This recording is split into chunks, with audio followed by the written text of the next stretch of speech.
Hi, this is Scarlette Joyce Rojas, author of 31 Badass Money Mindset Affirmations.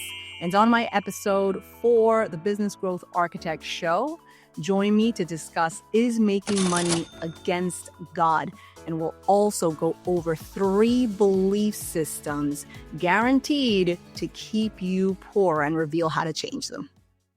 And hello, fabulous person. Beate Scarlett here. I am the host of the Business Growth Architect Show, and I want to welcome you to today's episode where we discuss how to navigate strategy and spirituality to achieve time and financial freedom.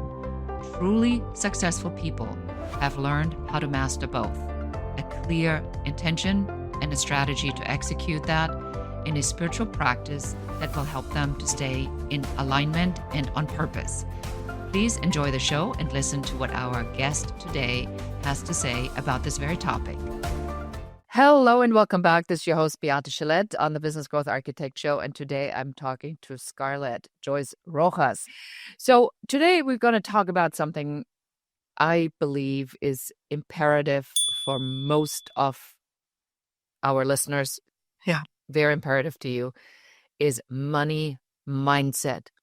And around all the BS that's being said about money and how money is good or bad and all the biases that are given to money. And I'm so excited, Scarlett, that you are taking on this hot button topic. So welcome to the show. Thank you. I'm really happy to be here. And this is exciting. I love talking about this. 2 big things that are important to me: money and spirituality. Exactly. Wonderful. So for somebody who has never heard of you before, will you tell them who you are, what you do, and what do you solve for your clients? So I'm Scarlette Joyce Rojas, and I am an author of 31 Badass Money Mindset Affirmations and owner of a financial advisory firm, Money Mindset Wealth Management. And so the biggest thing that I solve for my clients is to see what subconscious belief systems are holding them back from building wealth. And so I've really drilled it down to 3 things, which we're going to jump into. Yes, exactly. That's going to be our strategy.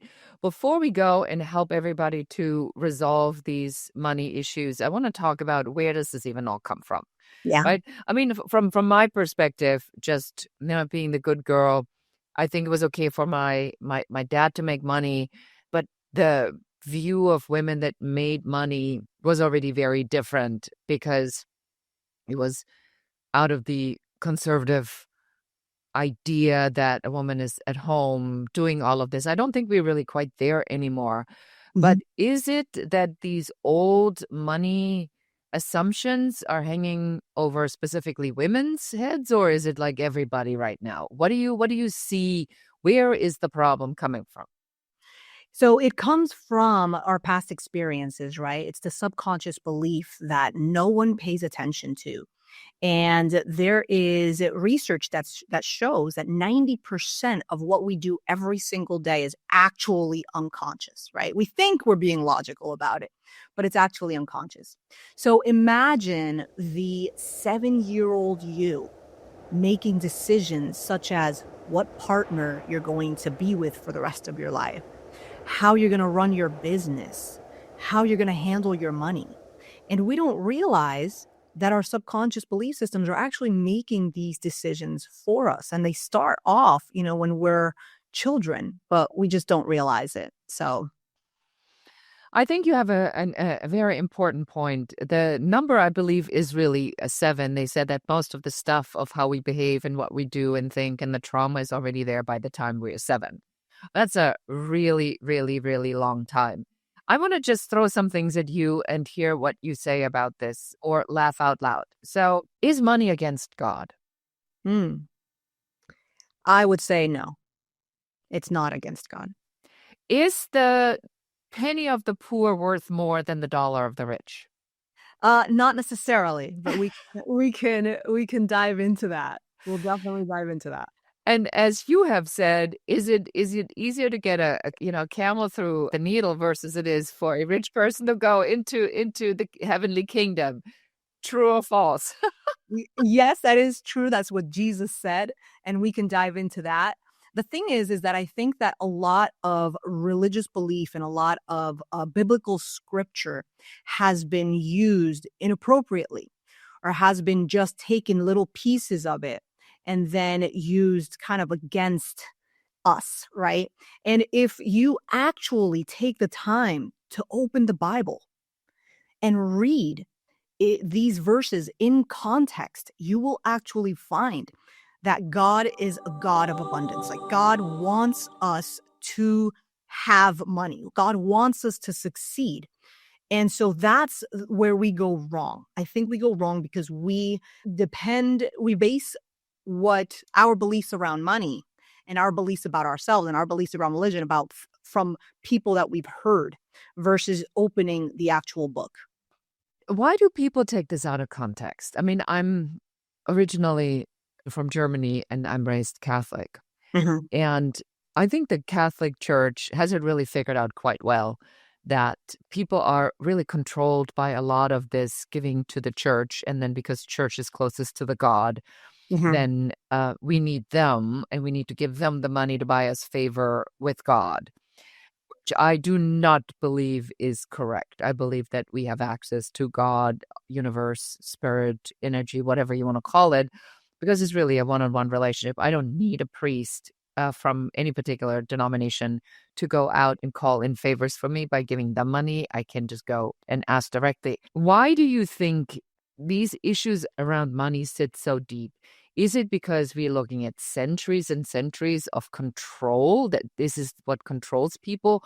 What is it that connected money to spirituality? Because it really is supposed to not have anything to do one with the other, or does it?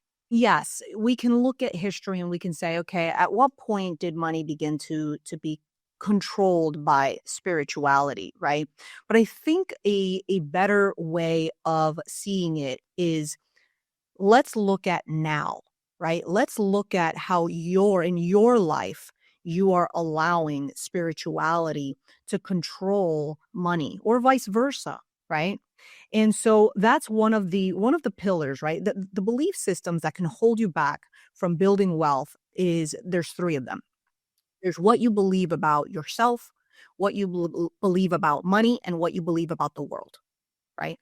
So those three things. And when we look at what we believe about the world, that in there includes what do we believe about God? Do we believe that the world is against us or for us? Do we believe God is against us or for us? And so that's where we have to tackle now. But I think what has happened is that we have not been able to pull apart truth from trauma. Okay. So we have this, most of us have heard a lot of the stories that have the Catholic Church, right? Priests molesting children, right? Oh, so the church is evil now, right? Okay. Is the church evil or is the person evil? If we pull the truth from the trauma away, same thing. Something may have happened to us. I had a client, okay, the rabbi was a jerk to them. So, all right, there's the trauma and there's the truth. We are throwing the baby out with the bathwater when it comes to throwing out our religious beliefs and saying, okay, well, money's a bad thing, right? Because God says that it's bad. No, that's not true. So we need to begin to start now pulling truth out from what our traumatic experiences have been in our past. That's a really powerful way to look at it. Separation of fact and fiction. I always say, what is the story that you tell yourself? Is the story even true? And, Exactly. and I think a lot of times we believe and hold on to a particular story because we build our entire personality or our entire being around that. So you're nodding. So tell me more about that, because I bet you see this all the time. Yes, for sure. So we hold on to the story. So it's interesting that you said we need to be able to pull apart fact from fiction. What ends up happening though is try to tell somebody that what they are believing is fiction.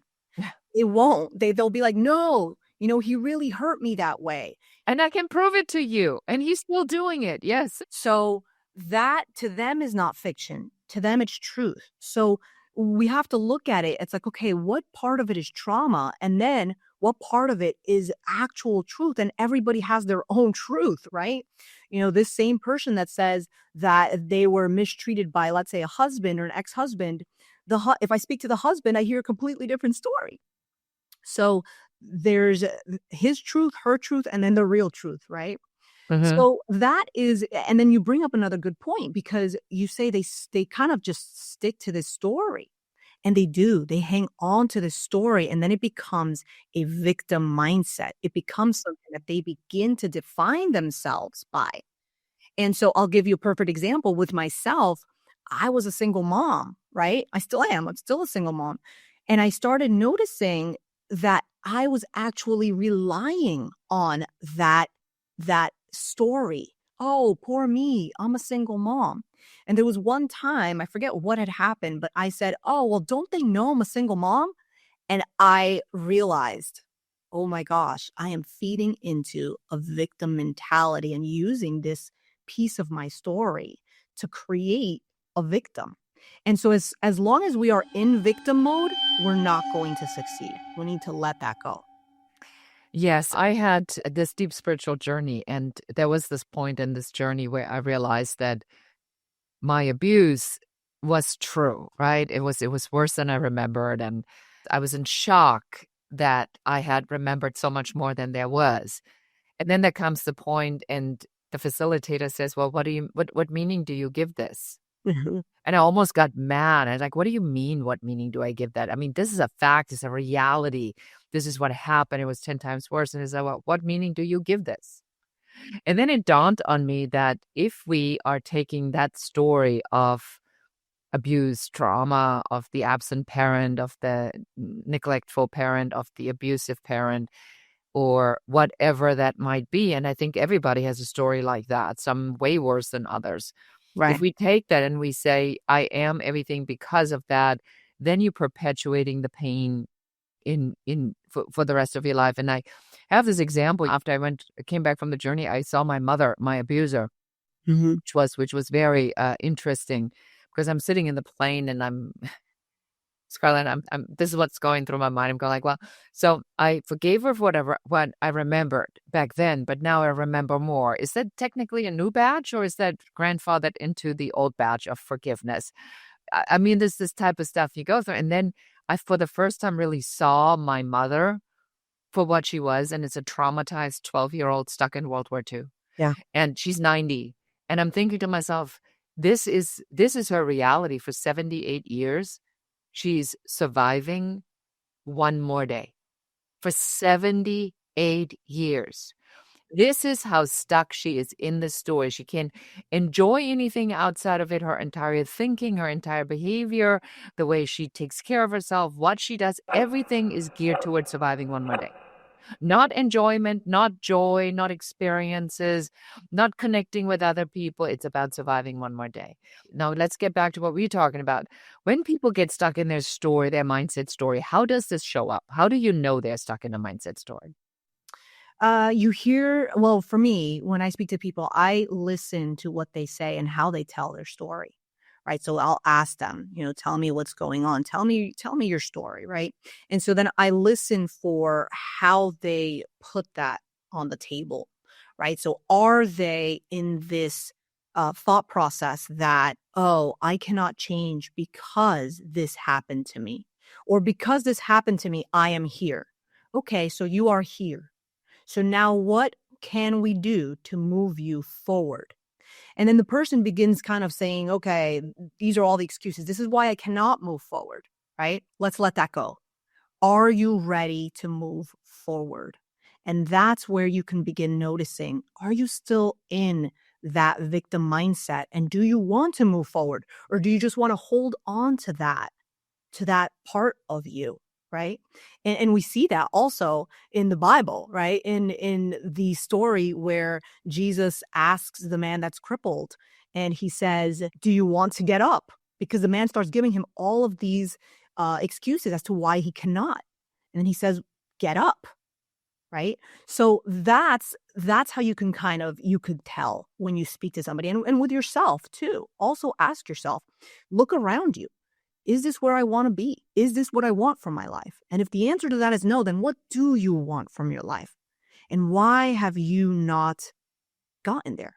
Ask yourself Well, that. And the moment that you begin, you try to answer that, listen to your answers. like from a neutral perspective, or do that with a friend, do that with a business coach, right? Do that with somebody that can call you out on like, okay, these are the reasons, right? I love that. I love that so much. The question is so simple. It's like, do you like being where you are? Mm-hmm. And if that's a yes, by all means, don't change anything. Mm-hmm. But if the question is, do you like where you are at? And my answer is no. Mm-hmm. Now I have a very distinct, different pattern ahead of me, because that means I must change something in order to get a different result. Scarlett, we now went through some of the storytelling and the arriving at the critical intersection. And the critical intersection is, now I have awareness that the story that I tell myself of why I am where I am is the exact reason why I am where I am, because I believe that that story is true. Now I'm not making enough money. My business is not making enough money. How do I get out of that? How do you help me to figure out what I need to do now to break this old behavior pattern? Because if I knew how to do it, I would have done it already. Mm-hmm. Yeah. So then people get stuck in logical loops, right? So they're doing the things that they're supposed to be doing logically, but they don't realize that something is holding them back and it's subconscious. So we can begin looking at what are those three things? Is it what you think about yourself, or what you believe about yourself, what you believe about the world, or what you believe about money? And one quick way of doing that is to begin to notice the things that you say to yourself. When you get angry, what thoughts come into your head? When you are frustrated, what thoughts come into your head? When you look in the mirror, what thoughts do you say? What do you say to yourself during the day? We tend to not notice these things because they're actually already built into our brain, right? They're neural pathways that we use every single day and we've been using for decades. So in order to change that thought pattern, then we need to begin to say different things to ourselves. But first we have to catch what it is that we are thinking and believing about ourselves, money, and the world. I think that's really, really good. Let's go maybe through an example and say, what's this really look like? So let's say I'm a business owner Hmm. and I've been working really hard on this, but I'm not making significant amounts of money. I pay my bills, I'm okay, but this is really not what I set out to be in business for myself. I wanted a lot more. So now it's the end of the year. Everybody else is talking about their distributions and their Roth IRAs and putting money away tax free, and I don't have any money to put away because I didn't make enough money.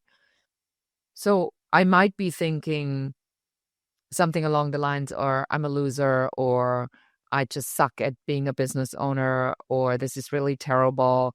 I'm embarrassed. I don't really want to talk about money. I want to hide.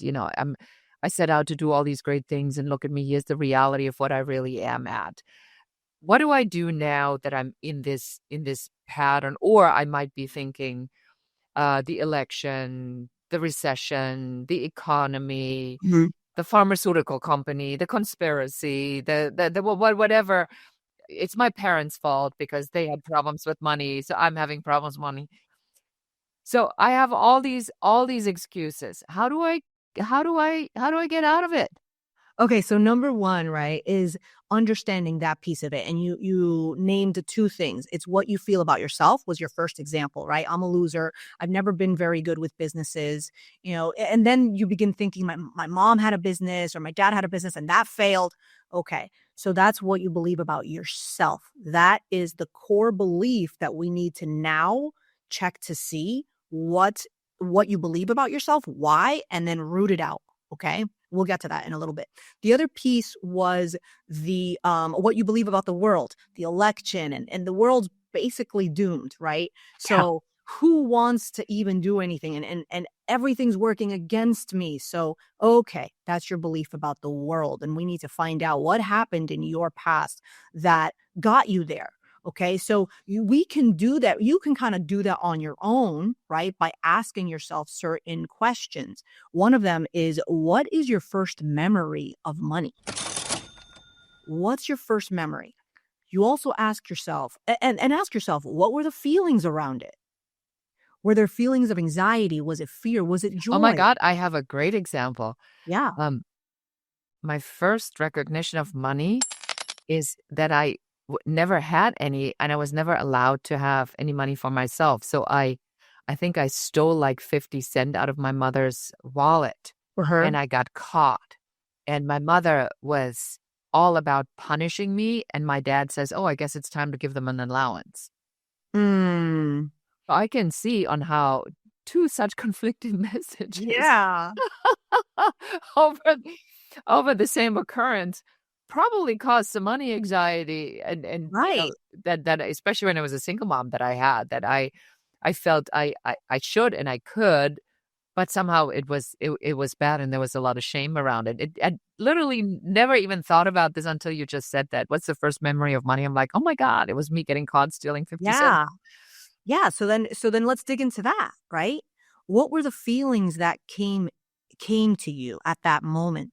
Try to remember, what were you feeling? Mostly shame, just shame that I did that, and that I wanted something, and then the whole religious belief that came in, that I wanted something even though I wasn't supposed to want anything, because I already had everything, because my hardworking parents put a roof over my head and food on the table. So what else could I possibly want? So Right. it was this stripping me, especially for my mother. My father was not like that. My mother is like, what I give you, you must be okay with, and you shall not have any other desires but that. And therefore, if you want anything else, you are bad. So that I think that's the mindset on how I grew up around money. Yeah, I'm actually jotting it down as you speak. It's guilt around wanting more. Mhm. So then in the moment where you begin building more, like what I would probably see is, okay, when you begin building more, there's a possibility of you having that kind of like reservation, like, oh, wait a minute, maybe I don't want to get that big because I'm not supposed to want more, right? And the wanting more then digs into what you believe about yourself. Are you not enough to have more? Do you not deserve more? Why did my mom not want me to have more, or ask for more? Is it because the world can't give me more, or is it because I don't deserve more? So these are, conflicting memories, and then they can come about later on in your future where you're just like, okay, maybe you settle for a partner because it's just like, okay, I guess this is as good as it gets. So I shouldn't be asking for more, right? That's exactly what happened. So Oh gosh, where were you like 30 years ago? That's exactly what happened. I just love this so much because, now when you ask me the right question, and I really want to point this out for the beehive, is Mhm. when you ask the right questions, like, what's your earliest memory? And we can certainly explain and say, well, yeah, she stole. That's bad. She shouldn't have done that. But I know if I would have asked, I wouldn't have gotten anything. And I really, whatever wanted, I think it was for candy after church or something. Mhm. And then eventually we just didn't put the money in in the basket in church, and then we got the candy until that the thing was kind of figured out. So in a way, the the suppressing of the desire of what I wanted, and I think that is, in mindset, I see this so clearly now, because the desire to have more or to even have anything, Right. it's been suppressed since I can think. So no wonder that everything I desire something, I'm going to have my inner resistance pop up. Yes. Yes. And there's more to that. Like if we keep delving into it, right? Mhm. There could be more to it because you're at church, right? So then you were basically being forced to put that money to God, right? And then and not have candy. Like a kid wants candy. A kid doesn't understand why they're giving their money to God. Like I can't even see God, right?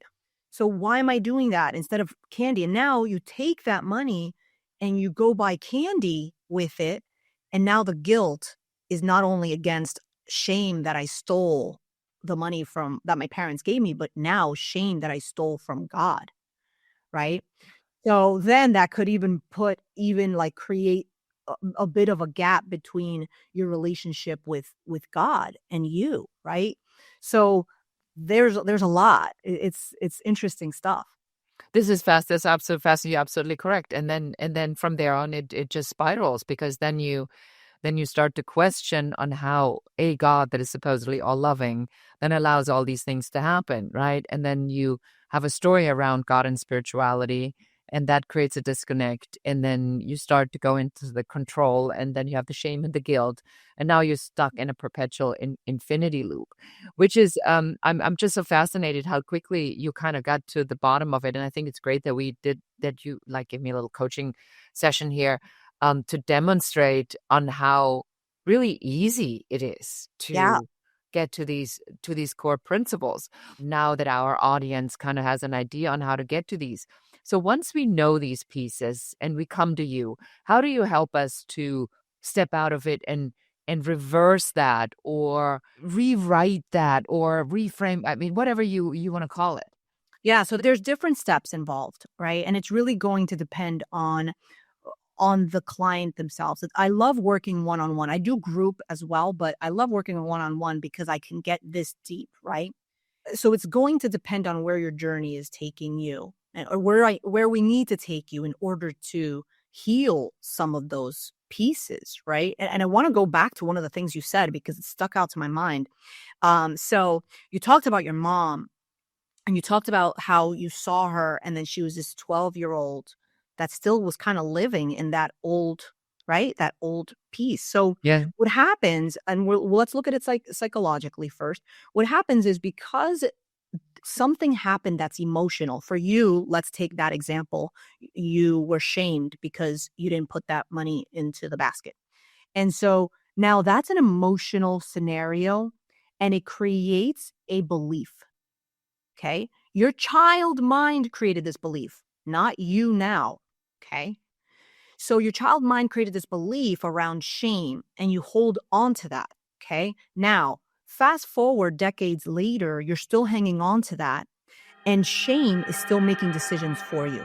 Our subconscious mind bookmarked that emotional moment, created a belief around it, which we will carry then moving forward. Okay. Your mom. Your mom, in her child mind, must have made some type of decision in some traumatic experience, and trauma ranges, right, Hmm. for different people. So in a traumatic experience, she must have made some type of decision that now makes her act the way she does. So now we have you, right? And you were, how old were you when that happened with the basket? Maybe 10. 10? Okay. Yeah.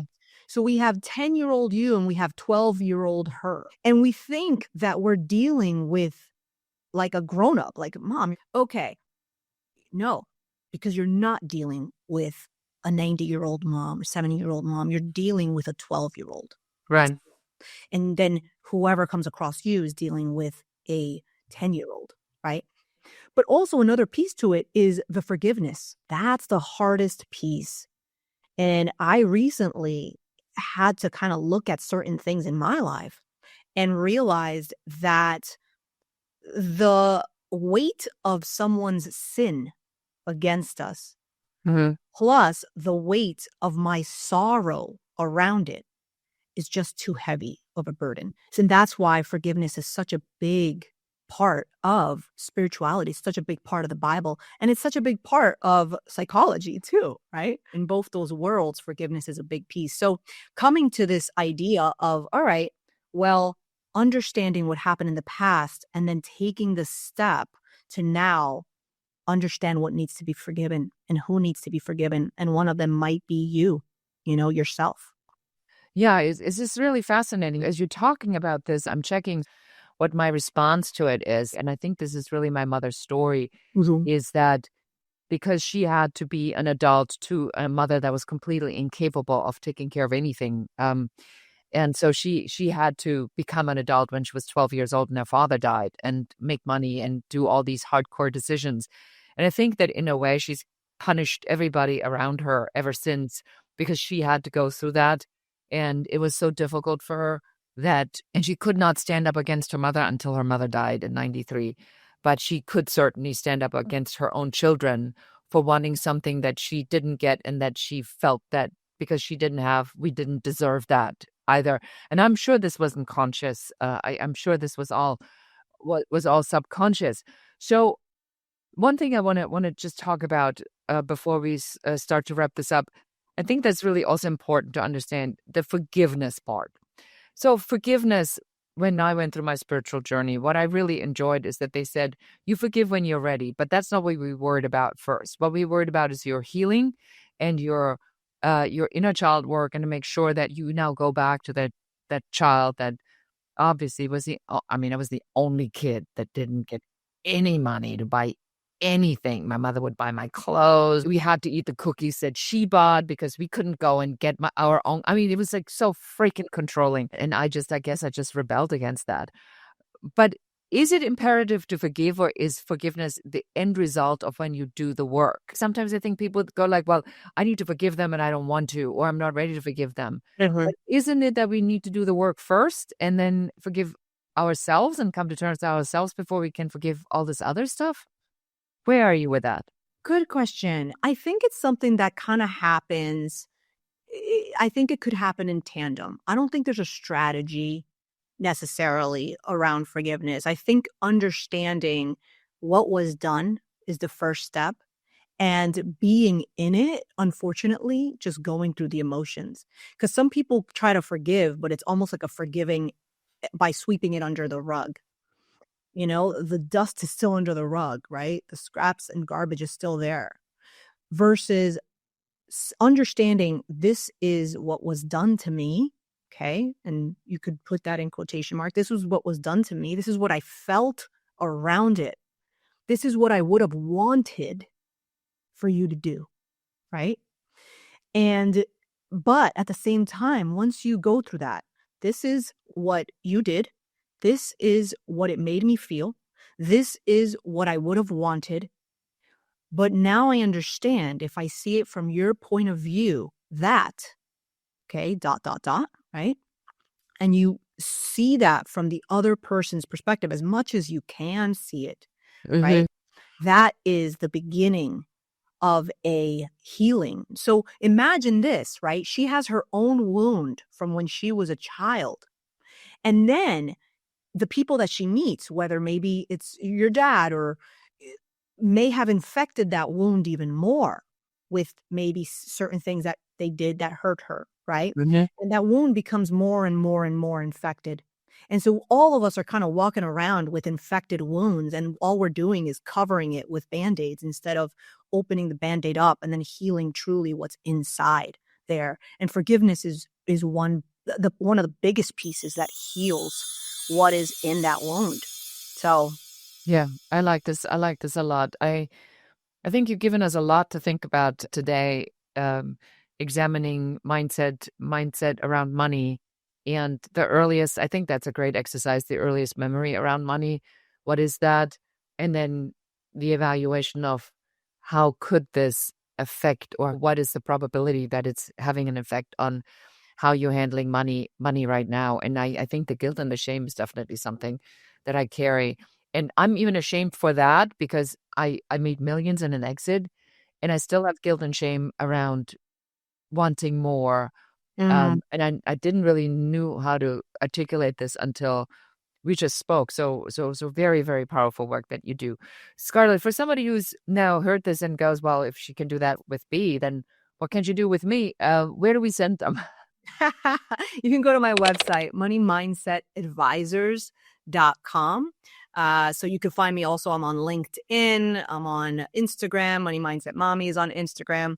So you can just reach out, DM me, and either myself or one of my team members will get back to you. And we're happy to.